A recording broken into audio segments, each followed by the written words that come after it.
ওই দাও দাও দাও দাও ভাত দাও, বাড়ো দেখি। তো বন্ধুরা, শনিবারের দুপুর, আজকে টোটাল হচ্ছে নিরামিষ আইটেম। আমি তো সারা সপ্তাহ ধরে ভাবি যে কবে শনিবারটা আসবে। আজকে নিরামিষ আইটেম হবে। শনিবারটা দুদিন হলে পরে ভালো হয় সপ্তাহে। তাই ভাত চলে আসলো। এইবার দেখি কি কি তরকারি বানিয়েছে। গন্ধরাজ লেবু জলটা দিয়ে দিই। দিয়ে দাও একবারে। গন্ধরাজ লেবু, বেগুন ভাজা ডালের সাথে। বেগুন ভাজা, এটা একটা দারুণ জিনিস। ডালের সাথে বেগুন ভাজাটা সত্যি ভালো লাগে। আর এই যে মুগ ডাল রান্না করেছি। মুগ ডাল, নিরামিষ ডাল।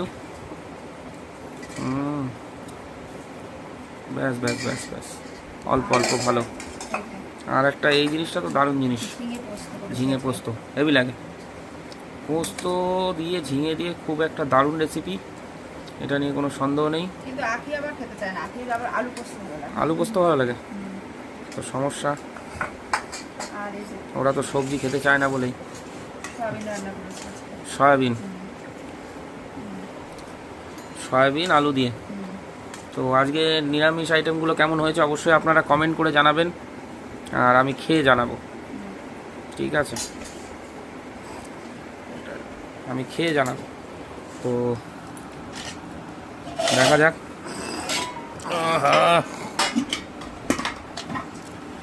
ডাল,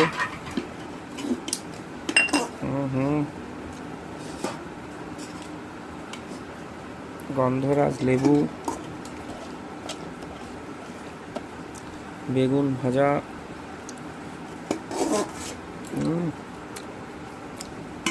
সয়াবিন, মাছ আজকে বাদ।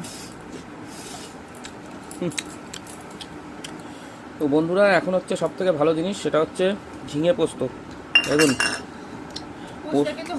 পোস্তয় হলুদ আমরা দিই না, অনেকে দেয়, অনেকে বলবে সাদা কালার, কিন্তু পোস্তটায় হলুদ না দিলেই ভালো। আর পোস্ত আমাদের ভরে ভরে দেয়, পোস্ত একটুখানি দেয় না। খেলে বুঝতে পারবেন, আমরা বেশি বেশি পোস্তই দিই, 300-400 করে পোস্ত মাসে খেয়ে ফেলি। এই দেখুন,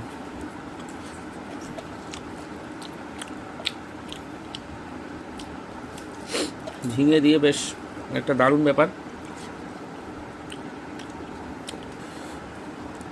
এবার হচ্ছে সয়াবিন আলু। দেখুন, আজকে পুরো নর্মাল খাবার, মশলাপাতি ছাড়া, নিরামিষ।